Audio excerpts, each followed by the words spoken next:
ಈ ರೀಡಿಂಗ್ ನಿಮಗೆ ಅನ್ವಯಿಸಿದರೆ ಅಥವಾ ರೆಸೊನೇಟ್ ಆದರೆ ಮಾತ್ರ ತೊಗೊಳ್ಳಿ, ಇಲ್ಲಾಂದರೆ ಬಿಟ್ಬಿಡಿ. ಇದು ಒಂದು ಜನರಲ್ ರೀಡಿಂಗ್ ಮಾತ್ರ ಆಗಿರುತ್ತೆ. ಕಾರ್ಡ್ಸ್ನ ಶಫಲ್ ಮಾಡಿದಾಗ ನನಗೆ ಫಸ್ಟ್ ಕಾರ್ಡ್ 8 ಆಫ್ ಪೆಂಟಿಕಲ್ಸ್ ಬಂದಿದೆ. ಸೊ ಮೇ ಬಿ ತುಂಬ ಎಮೋಷ್ನಲ್ ಆಗ್ಬೋದು ನೀವು ಅಂತ ಅನಿಸುತ್ತೆ ನನಗೆ. ಈ ಮಂತು ಸ್ವಲ್ಪ ಹೆಲ್ತ್ ಕಡೆ ಫೋಕಸ್ ಇರಲಿ. ತುಂಬ ಸಣ್ಣ ಪುಟ್ಟ ತೊಂದರೆಗಳಂತ ಹೇಳಲ್ಲ, ಏನಾದರೂ ತಾಗಿಸ್ಕೊಡ್ತೀರಾ, ಬೆರಳುಗಳ ಬಗ್ಗೆ ಹುಷಾರಾಗಿರಿ. ಸೊ ನೆಕ್ಸ್ಟ್ ಬರೋ 30 ಡೇಸ್ವರೆಗೂ ಸ್ವಲ್ಪ ಡಿಫಿಕಲ್ಟೀಸ್ ಅಂತ ಹೇಳ್ತೀನಿ. ಸ್ವಲ್ಪ ಪೇಷನ್ಸ್ ಇಂಪಾರ್ಟೆಂಟ್. ಹಾಗೆ ಸ್ವಲ್ಪ ಹೊಸ ವ್ಯಕ್ತಿಗಳನ್ನ ಮೀಟ್ ಆಗ್ತೀರಾ, ಮೋಸ ಹೋಗೋ ಚಾನ್ಸಸ್ ಕೂಡ ಅಷ್ಟೇ ಇರುತ್ತೆ. ಸಡನ್ ಡಿಫಿಕಲ್ಟೀಸ್ನ ಕೂಡ ನಾನು ಹೇಳ್ತೀನಿ. 8 of pentacles paying bills and loans ಅಂತ ಹೇಳುತ್ತೆ. 9 to 5 ವರ್ಕ್, ಓವರ್ ವರ್ಕ್ ನಿಮ್ಮದು, ನಿಮ್ಮ ಪಾರ್ಟ್ನರ್ದು. ಚಾಲೆಂಜಸ್ ಇಂಪ್ರೂವ್ ಆಗುತ್ತೆ, ಸ್ವಲ್ಪ ನೀವು ಬ್ಯಾಲೆನ್ಸ್ನ ನೋಡ್ತೀರಾ. ಸೆಕೆಂಡ್ ಕಾರ್ಡ್ ನನಗೆ 8 ಆಫ್ ವಾಂಡ್ಸ್ ಬಂದಿದೆ. ತುಂಬ ಕಾನ್ಸಂಟ್ರೇಷನ್ ಅಗತ್ಯ ಇದೆ ರಿಲೇಷನ್ಶಿಪ್ ಬಗ್ಗೆ ಮತ್ತು ನೀವು ಮಾಡೋ ಕೆಲಸದ ಬಗ್ಗೆ ಅಂತ ಕೂಡ 8 ಆಫ್ ವಾಂಡ್ಸ್ ಹೇಳ್ತಾ ಇದೆ. ಸೊ ಥರ್ಡ್ ಕಾರ್ಡ್ ನನಗೆ ನೈಟ್ ಆಫ್ ವಾಂಡ್ಸ್ ಬಂದಿದೆ. ತುಂಬ ಹಾರ್ಡ್ ವರ್ಕಿಂಗ್ ಇದ್ದೀರಾ. ನಾನು ಆಗಲೇ ಹೇಳಿದೆ, ಸ್ಯಾಟರ್ನ್ ಇದ್ದಾನೆ ಅಂದರೆ ಹಾರ್ಡ್ ವರ್ಕ್ ನೀವು ಮಾಡಲೇಬೇಕು. ಸೊ ಕೆಲವರು ಈ ಚಾಲೆಂಜಸ್ಸಿಂದ ಹೊರಗಡೆ ಹೋದ್ರಾಯ್ತು ಅನ್ನೋ ಪ್ಲ್ಯಾನಲ್ಲಿದ್ದೀರಾ, ಬಟ್ ಅದು ಹಾಗಾಗೋದಿಲ್ಲ. ನೀವು ಅದನ್ನೆಲ್ಲ ಕ್ಲಿಯರ್ ಮಾಡೇ ನೀವು ಲೈಫ್ ಇರೋದೇ ಹಾಗೆ, ಏನೂ ಮಾಡೋಕ್ಕಾಗೋದಿಲ್ಲ. ಬಟ್ ಇಲ್ಲಿ ಕೆಲವರು ತುಂಬ ಲೇಝಿ ಇದ್ದೀರಾ. ನೀವು ಕನೆಕ್ಟ್ ಆಗಿರೋ ಪರ್ಸನ್ನು, ಅದ್ರ ಕಡೆ ಕೂಡ ಗಮನ ಕೊಡಿ. ಸ್ವಲ್ಪ ಆ್ಯಕ್ಟಿವ್ ಆಗಿರಿ, ಜಿಮ್ಗೆ ಹೋಗಿ, ವ್ಯಾಯಾಮ ಮಾಡಿ, ಜಾಗಿಂಗ್ ಮಾಡಿ, ಫಿಟ್ನೆಸ್ ಫ್ರೀಕ್ ಆಗಿರಿ ಅಂತ ಕಾರ್ಡ್ ಹೇಳುತ್ತೆ. ಫೋರ್ತ್ ಕಾರ್ಡ್ ನನಗೆ ಏಸ್ ಆಫ್ ವಾಂಡ್ಸ್ ಬಂದಿದೆ. ಟ್ರಾವೆಲ್ ರಿಸ್ಟ್ರಿಕ್ಷನ್ಸ್ ಅಂತ ಹೇಳುತ್ತೆ. ಯಾವುದಕ್ಕೋ ಏನೋ ಪ್ಲ್ಯಾನ್ ಮಾಡಿರ್ತೀರಾ, ಟ್ರಾವೆಲ್ ಮಾಡಬೇಕು, ನಿಮ್ಮ ಪಾರ್ಟ್ನರ ಮೀಟ್ ಆಗಬೇಕು ಅಂತ. ಸೊ ಅದಾಗೋದಿಲ್ಲ. ಸೊ ಕೆಲಸದ ಒತ್ತಡದಿಂದ ತುಂಬ ಪ್ರೋಗ್ರಾಮ್ಸ್ ಆ್ಯಂಡ್ ಪ್ಲ್ಯಾನ್ಸ್ ಕ್ಯಾನ್ಸಲ್ ಹೋಗೋ ಚಾನ್ಸಸ್ ಇದೆ, ನಿಮ್ಮದು ಅಥವಾ ನಿಮ್ಮ ಪಾರ್ಟ್ನರ್ದು. ಫಿಫ್ತ್ ಕಾರ್ಡ್ ನನಗೆ 7 ಆಫ್ ಸಾರ್ಡ್ಸ್ ಬಂದಿದೆ. ಇಲ್ಯೂಷನ್ಸ್ ಅಂತ ಹೇಳುತ್ತೆ. 7 ಆಫ್ ಸಾರ್ಡ್ಸ್ ಕೆಲವೊಮ್ಮೆ ಭ್ರಮೆಯಲ್ಲಿರೋದನ್ನು ರೀಪ್ರೆಸೆಂಟ್ ಮಾಡುತ್ತೆ. ನೀವು ಭ್ರಮೆಯಲ್ಲಿದ್ದೀರೋ, ನಿಮ್ಮ ಪಾರ್ಟ್ನರ್ ಭ್ರಮೆಯಲ್ಲಿದ್ದಾರೋ, ತುಂಬ ಸುಳ್ಳುಗಳನ್ನ ಹೇಳ್ತೀರಾ. ಅಗತ್ಯ ಇಲ್ಲದೆ ಇದ್ದರೂ ಕೂಡ ನೀವು ತುಂಬ ಸುಳ್ಳನ್ನ ಹೇಳ್ತಿರೋ, ಅಥವಾ ನಿಮ್ಮ ಪಾರ್ಟ್ನರ್ ತುಂಬ ಸುಳ್ಳುಗಳನ್ನ ಹೇಳ್ತಾರೋ. ಸೊ ರೆಡ್ ಫ್ಲ್ಯಾಗ್ ಅಂತ ಹೇಳುತ್ತೆ. ನಿಮಗೇನೋ ತುಂಬ ಫೀಲಿಂಗ್ಸ್ ಇದೆ, ಡೇಟ್ ಮಾಡಬೇಕು, ಅವ್ರನ್ನ ಮೀಟ್ ಆಗಬೇಕು, ಅವ್ರನ್ನ ನೋಡಬೇಕು, ಅವ್ರ ಜೊತೆ ಫೀಲಿಂಗ್ಸ್ನ ಶೇರ್ ಮಾಡ್ಕೊಳ್ಬೇಕು ಅಂತ. ಬಟ್ ನಿಮ್ಮ ಪಾರ್ಟ್ನರ್ದು ರೆಡ್ ಫ್ಲ್ಯಾಗ್ ಇದೆಯೋ, ನಿಮ್ಮದು ರೆಡ್ ಫ್ಲ್ಯಾಗ್ ಇದೆಯೋ, ತುಂಬ ರಿಸ್ಟ್ರಿಕ್ಟಿವ್ ಇದ್ದಾರೆ, ಅವರು ಓಪನ್ ಅಪ್ ಆಗ್ತಾ ಇಲ್ಲ, ಅವ್ರ ಫೀಲಿಂಗ್ಸ್ನ ಶೇರ್ ಮಾಡ್ಕೊಳ್ತಾ ಇಲ್ಲ ಅಂತ ಅನಿಸುತ್ತೆ. 6 ಕಾರ್ಡ್ ನನಗೆ 7 ಆಫ್ ಕಪ್ಸ್ ಬಂದಿದೆ. ಕೆಲವರು ತುಂಬ ಕೆಲಸದಲ್ಲೂ ಅಥವಾ ರಿಲೇಷನ್ಶಿಪ್ಪಲ್ಲೂ ತುಂಬ ಕನ್ಸಿಸ್ಟೆನ್ಸ್ ಇದ್ದಾರೆ. ಸೊ ಹೇಗಾದರೂ ಮಾಡಿ ಅವ್ರನ್ನ ಪಡ್ಕೊಳ್ಳೇಬೇಕು, ಅವ್ರ ಮನಸ್ಸನ್ನ ಗೆಲ್ಲೇಬೇಕು ಅನ್ನೋ, ಸೊ ಅಥವಾ ಗೋಲ್ಸ್ನ ಅಥವಾ ಡ್ರೀಮ್ಸ್, ಕೆರಿಯರ್ ಬಗ್ಗೆ ಆದರೆ ಆ ಗೋಲ್ಸ್ನ ರೀಚ್ ಮಾಡಲೇಬೇಕು ಅಂತ ಹೇಳ್ತಾ ಇದೆ.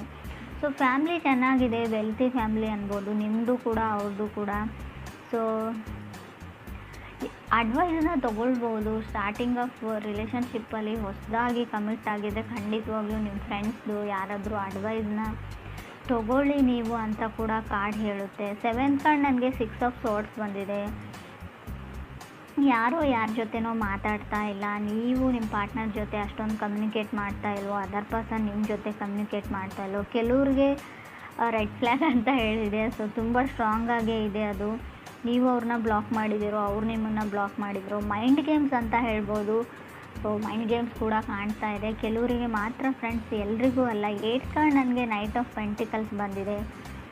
ಸೊ ಅವ್ರ ಕಡೆಯಿಂದ ಅವ್ರು ಮೂವ್ ಮಾಡೋದನ್ನು ಸ್ಟಾಪ್ ಮಾಡಿರ್ಬೋದು, ಅವ್ರ ಎಫರ್ಟ್ನ ಸ್ಟಾಪ್ ಮಾಡಿರ್ಬೋದು. ಮುಂಚಿನ ಥರ ಅವ್ರ ಮೆಸೇಜಸ್ನ ಮಾಡಲ್ಲ, ಕಾಲ್ನ ಮಾಡಲ್ಲ.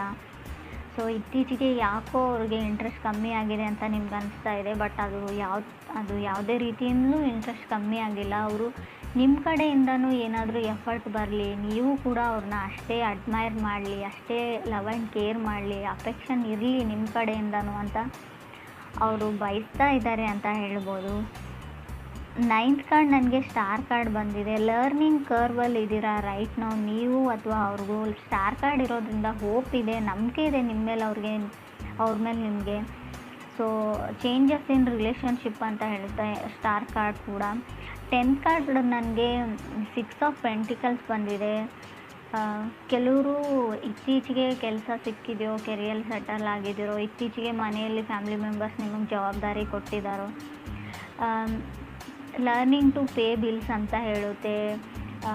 ಏನಾದರೂ ಡೀಪ್ ಸ್ಟಫ್ಸ್ನ ಬೈ ಮಾಡೋದು, ಪ್ರಾಪರ್ಟಿ ಖರೀದಿ ಮಾಡೋದು, ವೆಹಿಕಲ್ಸ್ನ ತೊಗೊಳ್ಳೋದು, ತುಂಬ ರೆಸ್ಪಾನ್ಸಿಬಿಲಿಟೀಸ್ನ ತೊಗೊಳ್ತಾ ಇದ್ದೀರಾ ಕ್ಯೂರು ಅಂತ ಕೂಡ ಕಾರ್ಡ್ ಹೇಳುತ್ತೆ. ತುಂಬ ಲೇಜಿ ಇದ್ದರೆ ಮುಂಚೆ ಫ್ಯಾಮಿಲಿ ಮೆಂಬರ್ಸ್ ನೋಡ್ಕೊಳ್ತಾರೆ, ಪೇರೆಂಟ್ಸ್ ನೋಡ್ಕೊಳ್ತಾರೆ, ಸೊ ಅದ್ರ ಬಗ್ಗೆ ಎಲ್ಲ ನಾನು ಯೋಚನೆ ಮಾಡಲ್ಲ ಅಂತ ಅಂದ್ಕೊಳ್ತಿದ್ರಿ. ಬಟ್ ಇತ್ತೀಚೆಗೆ ಎಲ್ಲ ಜವಾಬ್ದಾರಿಗಳು, ಸೊ ಇದು ನಿಮ್ಮ ಜೊತೆ ಆಗ್ತಾ ಇರ್ಬೋದು ಈ ಸಿಚುವೇಶನ್, ಅಥವಾ ನಿಮ್ಮ ಪಾರ್ಟ್ನರ್ ಲೈಫಲ್ಲಿ ಕೂಡ ಆಗ್ತಾ ಇರ್ಬೋದು ಅಂತ ಕಾರ್ಡ್ಸ್ ಹೇಳುತ್ತೆ. 11th ಕಾರ್ಡ್ ನನಗೆ 8 ಆಫ್ ಕಪ್ಸ್ ಬಂದಿದೆ. ವಾಕಿಂಗ್ ಅವೇ ಅಂತ ಹೇಳ್ಬೋದು. 8 ಆಫ್ ಕಪ್ಸ್ ಯಾರಿಂದನೂ ನೀವು ದೂರ ಸರಿಯೋಕ್ಕೆ ಟ್ರೈ ಮಾಡ್ತಾ ಇದ್ದೀರಾ. ಕೆಲವರು ಸ್ವಲ್ಪ ಮಟ್ಟಿಗೆ ಇಗ್ನೋರ್ ಮಾಡ್ತಾ ಹೋಗ್ತಾ ಇದ್ದೀರಾ ಅಂತ ಹೇಳ್ಬೋದು. ಫ್ರೆಂಡ್ಸ್, ಇದು ಎಲ್ರಿಗೂ ಅಲ್ಲ, ಕೆಲವ್ರಿಗೆ ನಿಮ್ಮ ಪಾರ್ಟ್ನರ್ ನಿಮ್ಮನ್ನು ಇಗ್ನೋರ್ ಮಾಡ್ತಾ ಇದ್ದಾರೋ ಅಥವಾ ನೀವು ನಿಮ್ಮ ಪಾರ್ಟ್ನರ್ನ ಇಗ್ನೋರ್ ಮಾಡ್ತಾ ಇದ್ರೋ, ದೂರ ಹೋಗಬೇಕು ಅಂತ ಅನಿಸಿದೆ. ಕೆಲವ್ರಿಗೆ ಇಂಟ್ರೆಸ್ಟ್ ಕಮ್ಮಿ ಆಗಿದೆ ಅಂತ ಕೂಡ ಹೇಳುತ್ತೆ.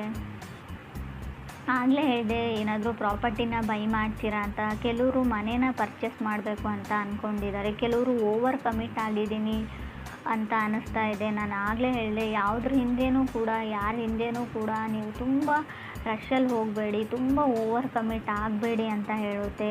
ಸೊ ನಿಮ್ಮ ಮನಸ್ಸು ಏನು ಹೇಳುತ್ತೆ ಅದನ್ನು ಮಾಡಿ, ಪರವಾಗಿಲ್ಲ. ಆದರೂ ಕೂಡ ಅವ್ರಿಗೆ ನೀವು ಹೆಸಿಟೇಟ್ ಮಾಡ್ತಾ ಇದ್ದೀರಾ, ಇರಿಟೇಟ್ ಮಾಡ್ತಾ ಇದ್ದೀರಾ ಅನ್ನೋದ್ರ ಬಗ್ಗೆ ಕೂಡ ಯೋಚನೆ ಮಾಡಿ. ಸ್ವಲ್ಪ ಸ್ಟಾರ್ಟಿಂಗಲ್ಲಿ ಸ್ವಲ್ಪ ಪೇಷನ್ಸ್ ಇಂಪಾರ್ಟೆಂಟ್ ಆಗುತ್ತೆ. ಅವ್ರನ್ನ ನೀವು ಅರ್ಥ ಮಾಡ್ಕೊಳ್ಳೋಕೆ ಟ್ರೈ ಮಾಡಿ, ಅಥವಾ ನೀವು ಅವರು ನಿಮ್ಮನ್ನು ವೈಸ್ ವರ್ಸ ಅಂತ ಕಾರ್ಡ್ ಹೇಳುತ್ತೆ. 12th ಕಾರ್ಡ್ ನನಗೆ 2 ಆಫ್ ಸಾರ್ಡ್ಸ್ ಬಂದಿದೆ. 13th ಕಾರ್ಡ್ ಏಸ್ ಆಫ್ ಸಾರ್ಡ್ಸ್ ಬಂದಿದೆ.